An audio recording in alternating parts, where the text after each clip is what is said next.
نہ ہی مجھے جاننے میں کوئی دلچسپی تھی، بس میری ماں نے مجھے یہی بتایا تھا کہ لڑکی بہت پیاری ہے۔ 1 مہینے کے بعد شادی کی تاریخ فکس کر دی گئی۔ میرے والدین بہت خوش تھے، میں ان کی اکلوتی اولاد تھا۔ وہ زور و شور سے شادی کی تیاریوں میں مشغول تھے۔ ان دنوں مجھے آفس کا بہت زیادہ کام تھا تو تھوڑا پریشان سا رہنے لگا۔ یہی بات مجھے کھلنے لگی کہ شاید میں خوش نہیں ہوں۔ اس طرح منہ لٹکا کر اپنی شادی میں پھرنے کا کیا فائدہ؟ میں نے کہا ماں میں خوش ہوں۔ کہنے لگی نہیں، مجھے نہیں لگتا کہ تم خوش ہو۔ میں نے انہیں بہت ساری تسلیاں دیں اور دلاسے دیے اور کہا کہ میں بہت خوش ہوں، بس تھوڑا سا کام کی وجہ سے ڈپریشن میں ہوں۔ انہوں نے مجھے سمجھایا اور کہا کہ شادی گڑیوں کا کھیل نہیں ہے، تمہیں اپنی شریک حیات کا پورا خیال رکھنا ہے۔ تو تمہاری دسترس میں آ رہی ہے وہ، تمہیں اس کی ضروریات پوری کرنی ہے، تمہیں اس کے ساتھ اچھا برتاؤ کرنا ہے، تمہیں ایک اچھا شوہر بن کے دکھانا ہے تاکہ اگر کل کو تمہاری بیٹی ہو تو اس کے دل میں بھی خواہش ہو کہ اس کا شوہر اس کے باپ جیسا ہو۔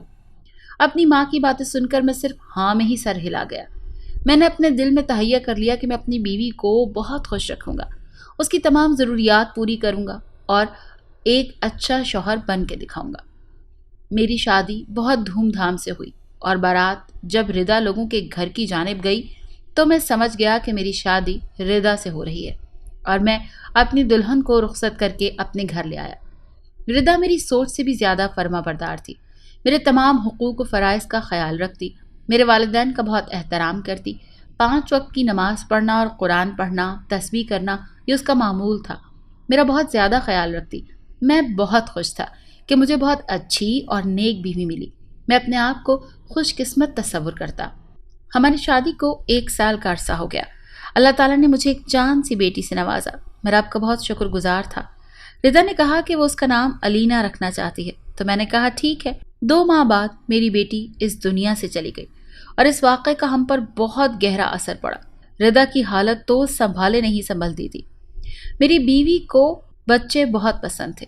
میری بیٹی کو فوت ہوئے ابھی 3 سال ہو گئے تھے اور وہ چاہتی تھی کہ اللہ تعالیٰ اسے جلد از جلد اولاد کی نعمت سے نواز دے۔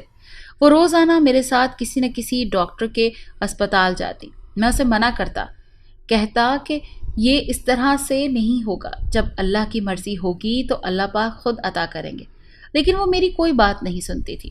اس نے کبھی مجھ سے ضد نہیں کی تھی، لیکن اس ضد کے آگے میں بھی ہار جاتا۔ میں نے کافی بار محسوس کیا تھا کہ وہ کمرے میں بیٹھ کر خود سے باتیں کرتی ہے، مجھے مشکوک نگاہوں سے دیکھتی ہے۔ اب اس کی طبیعت میں چڑچڑا پن بہت زیادہ آ گیا تھا۔ میرے والدین کے ساتھ بھی اس کا رویہ لیا دیا تھا، لیکن میرے والدین ہمیشہ مجھے سمجھاتے کہ ہو سکتا ہے کہ وہ پریشان ہے، اسی وجہ سے اس کا یہ سلوک ہے، لیکن میں اس کے ساتھ بہت اچھے سے پیش آؤں اور اس کی حالت کو سمجھوں۔ میں اسے بہت پیار سے سمجھاتا، لیکن وہ صرف سر ہی ہلاتی۔ ایک رات میری آنکھ کھلی تو میں نے دیکھا کہ میرے پاس میرا تکیہ بھی نہیں تھا اور بیوی بھی نہیں تھی۔ تو میں نے اٹھ کر دیکھا تو کمرے کی لائٹ جل رہی تھی۔ مجھے لگا کہ کمرے میں سو گئی ہوگی تو میں پھر پرسکون ہو کر سو گیا۔ 2-3 بار ایسا ہوا۔ جب بھی مجھے نیند آتی میری بیوی تکیہ اٹھا کر کمرے میں چلی جاتی۔ میں بہت حیران ہوا۔ ایک رات میں کمرے میں گیا تو میرے سر پر 7 آسمان آن گرے۔ میری بیوی تکیے کو گود میں رکھے اس سے باتیں کر رہی تھی، بالکل ویسے جیسے ایک ماں اپنے بچے سے باتیں کرتی ہے۔ کبھی وہ تکیے کو بوسہ دیتی تو کبھی کھلکھلا کر ہنسنے لگتی۔ علینا، علینا، اس طرح پکار رہی تھی۔ میں حیرانگی میں کھڑا اسے دیکھ رہا تھا کہ یہ سب کیا ہو رہا ہے۔ اس قدر شدید حالت بری ہو گئی ہے میری بیوی کی اور مجھے پتہ تک نہیں چلا۔ بے اولادی نے اس کی کیا حالت کر دی ہے۔ میں نے ایک ڈاکٹر سے بات کی تو ڈاکٹر نے کہا کہ میں اپنی بیوی کو لے کر کسی ماہر نفسیات کے پاس جاؤں، وہ اسے چیک کریں گے، کہیں انہیں کوئی نفسیاتی بیماری نہ ہو گئی ہو۔ اور مجھے خود بھی ایسے ہی لگنے لگا۔ وہ نفسیاتی مریض ہوتی جا رہی تھی، کیونکہ اگر میرے والدین آپس میں بات کر رہے ہوتے تو وہ زور زور سے چلانے لگ جاتی اور اسے لگتا کہ وہ اس کے خلاف کچھ بول رہے ہیں۔ اگر میں اپنی والدہ سے کوئی بات کرتا تو وہ شدید رد عمل دیتی اور چلا چلا کر کہتی کہ میں اس کے خلاف باتیں کر رہا ہوں۔ اسے نماز قرآن کا کوئی ہوش نہیں تھا، ایک قسم کی اسے دوری ہی پڑ گئی تھی۔ اس کی حالت سے میں خود بھی ڈپریشن میں جا رہا تھا۔ میں اسے لے کر ماہر نفسیات کے پاس گیا۔ میری بیوی کو مکمل چیک اپ کیا گیا، اس کا بلڈ ٹیسٹ کیا گیا، دماغ کو سکین کیا گیا اور تمام علامات جو میں نے بتائی تھیں ان سب کو جانچا تو جو خبر انہوں نے مجھے سنائی میرے کانوں پر مجھے یقین نہیں آیا۔ ماہر نفسیات نے مجھے بتایا ہے کہ میری بیوی شیزوفرینیا کا شکار ہے۔ یہ ایک قسم کی ذہنی بیماری ہے۔ اس کی علامات ہیں کہ مریض ہذیان کا شکار ہو جاتا ہے۔ یہ حقیقت کو حقیقت نہیں سمجھتے بلکہ اپنے دماغ میں کرداروں کو جنم دیتے ہیں اور کہتے ہیں کہ وہ کردار ہی حقیقت ہے۔ اس کے بارے میں ان کے احساسات بالکل ختم ہو جاتے ہیں۔ ماہر نفسیات نے مجھے کہا کہ مجھے اپنی بیوی پر مکمل توجہ دینی ہے۔ شیزوفرینیا کا علاج بہت مہنگا تھا، لیکن میری بیوی تھی، میں نے اس کا علاج تو کروانا ہی تھا۔ میں نے 1.5 سال تک اس کا علاج کیا۔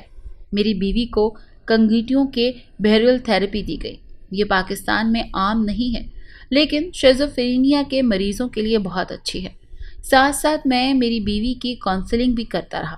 کونسلنگ کے دوران جو ایک بات مجھے پتہ چلی وہ بے حد حیران کن تھی کہ ردا کو لگتا تھا کہ علینا سے اس کی ماں بے حد محبت کرتی ہے اور اسی وجہ سے وہ ہمہ وقت علینا کو کہتی رہتی ہے کہ تمہارے ماں باپ نہیں ہیں بلکہ ہم نے تمہیں خانہ بدوشوں سے لیا ہے، اور اس بات سے ننھی علینا خوفزدہ ہو جاتی۔ ایک دن اسکول سے واپس آتے ہوئے راستے میں ردا کو خانہ بدوش نظر آئے تو ردا نے کہا کہ یہاں ہیں تمہارے والدین، اور علینا انہیں خانہ بدوشوں کے پاس چلی گئی اور پھر کبھی مڑ کر نہیں آئی، اور ردا نے کہا کہ علینا بھاگ گئی، اور اس واقعے کا ردا نے بہت گہرا اثر لیا۔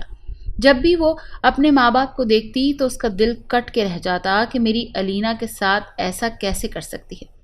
ماہر نفسیات نے اس بات کی مکمل جانچ پڑتال کی، یعنی کہ میرے تمام شکوک و شبہات بالکل درست تھے۔ علینا گھر سے بھاگی نہیں تھی بلکہ ردا کی وجہ سے وہ ان خانہ بدوشوں کے پاس چلی گئی تھی۔ ماہر نفسیات نے اپنی ان کونسلنگ کے دوران اسے پوچھا کہ کیا اسے یاد ہے کہ علینا کس کے ساتھ گئی ہے۔ وہ خاص بات ردا نے بتایا کہ اسے کچھ اور تو یاد نہیں، لیکن اسے اتنا یاد ہے کہ ان خانہ بدوشوں کے بائیں ہاتھ پر ایک گول سا ٹیٹو بنا ہوا تھا۔ مجھے ڈاکٹروں نے کہا تھا کہ جب تک علینا ان کے پاس نہ جائے ان کی ذہنی حالت میں سدھار نہیں آ سکتا۔ میں نے علینا کو ڈھونڈنے کا پختہ ارادہ کر لیا۔ میرے والدین ردا کا بہت زیادہ خیال رکھتے تھے اور میں نوکری کے بعد ان خانہ بدوشوں کو ڈھونڈنے میں لگا رہتا جن کے پاس مخصوص قسم کا ٹیٹو تھا جس کے بارے میں ردا نے بتایا تھا۔ مجھے ہر حال میں علینا کو ڈھونڈنا تھا کیونکہ میں اپنی بیوی کو کھونا نہیں چاہتا تھا، اور آخر کار میں نے ان کو ڈھونڈ لیا۔ میں نے ان سے پوچھ گچھ کی، پیسوں کا لالچ وغیرہ دیا تو وہ میری بات مان گئے۔ انہوں نے کہا کہ ہاں، ان کے پاس علینا نامی لڑکی آئی تھی اور وہ اب بھی انہی کے پاس رہتی ہے۔ انہوں نے علینا کو اب تک پالا پوسا ہے، وہ اسے قتل نہیں دیں گے، اور ویسے بھی یہ ہمارا دستور ہے کہ اگر ہمارے پاس کوئی باہر کی لڑکی آتی ہے اور جب بڑی ہو جاتی ہے تو خانہ بدوشوں کے بچے ایسی لڑکیوں سے شادی کر لیتے ہیں کیونکہ اس کے علاوہ تو انہیں کوئی اور بیٹی مانتا نہیں۔ میرے رگو پے میں سکون دوڑ گیا کہ چلو علینا اب تک تو محفوظ تھی۔ میں نے ان کو کہا کہ مجھے علینا چاہیے، بدلے میں انہیں منہ مانگی رقم دوں گا، اور وہ راضی ہو گئے۔ انہوں نے مجھے کہا کہ ٹھیک ہے، لیکن شاید علینا اس بات پر راضی نہ ہو کیونکہ وہ بچپن سے ہمارے پاس رہتی ہے تو وہ یہاں سے کیوں جائے گی، لیکن ایک طرح سے وہ چلی جائے گی کیونکہ ہمارے قبیلے میں وہ ایک لڑکے کو اپنا بھائی مانتی ہے اور وہ بہت زیادہ بیمار ہے، اور اگر تم اس کا علاج کراؤ گے تو وہ تمہارے ساتھ جانے کو تیار ہو جائے گی۔ برسوں بعد میں اس سے بات کر رہا تھا۔ میں نے اسے نہیں بتایا تھا کہ میں عبداللہ ہوں۔ میں نے علینا سے بات کی تو وہ راضی ہو گئی اور ردا کی حالت کا سن کر تڑپ اٹھی۔ علینا نے مجھ سے بات چیت کی اور کہا کہ کل آ جاؤں، آج وہ ان لوگوں کے ساتھ وقت گزارنا چاہتی ہے۔ میں نے کہا ٹھیک ہے۔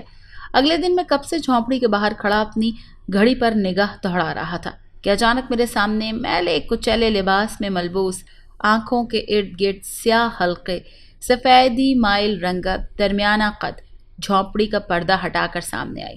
تم چلو میرے ساتھ، میں تمہیں لینے آیا ہوں۔ لیکن کیا تم اسی لباس میں جاؤ گی؟ جی صاحب، ہم غریب لوگ ہیں تو ہمارے پاس رنگ برنگے چمکیلے لباس نہیں ہیں، اور یہی ہے جو میں نے پہنا ہوا ہے۔ میں اسے ایک نظر دیکھتا آگے آگے چلنے لگا اور علینا میرے پیچھے پیچھے چل دی۔ اپنے والدین سے تو میں پہلے ہی بات کر چکا تھا۔